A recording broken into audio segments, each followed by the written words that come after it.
नमस्ते एवरीवन। आज नवरात्रि का 7वां दिन है और आज हम आराधना कर रहे हैं माँ कालरात्रि।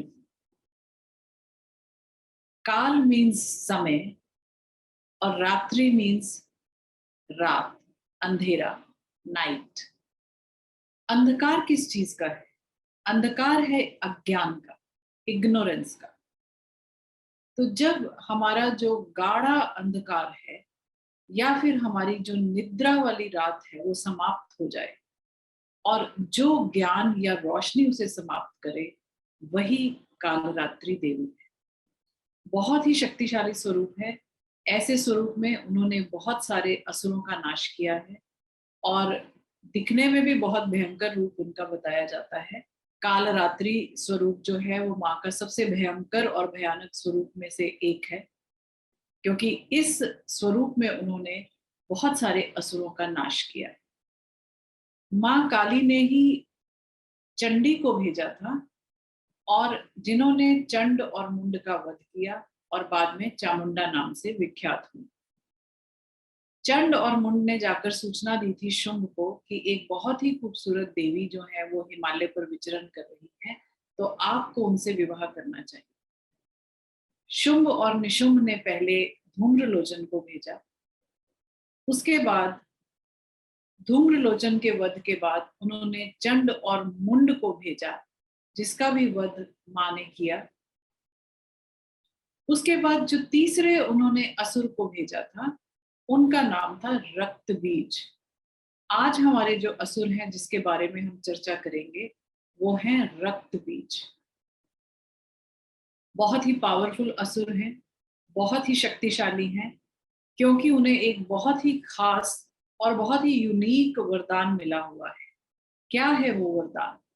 जब उस असुर का कोई भी रक्त का कतरा पृथ्वी पर गिरेगा तो उससे एक और रक्त बीज का, एक और असुर का जन्म हो जाएगा।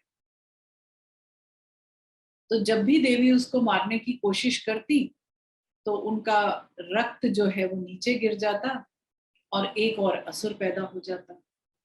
तो ऐसे करते करते कई असुर, कई रक्त बीज पैदा हो गए। जब देवी को इस बात का आभास हुआ कि इस रक्त से ही असुर पैदा हो रहे हैं, तो उन्होंने अपनी जिह्वा को बड़ा किया और वो सारा रक्त जो गिरने से पहले ही उनको पी लिया। इसीलिए उनका जो स्वरूप है बहुत भयंकर भी है, क्योंकि वो रक्त को साथ साथ पी भी रही है। तो बहुत ही भयानक स्वरूप है, बहुत ही क्रूर स्वरूप भी माना जाता है। रक्त बीज क्या है, आइए समझते हैं। रक्त बीज कोई और नहीं, हमारी अपनी डिजायर्स।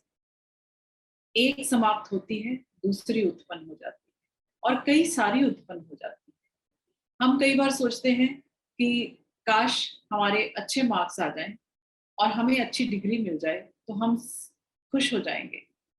लेकिन ये डिजायर जो है जैसे ही पूर्ण होती है उसके बाद अच्छी नौकरी की तलाश की इच्छा हो जाती है।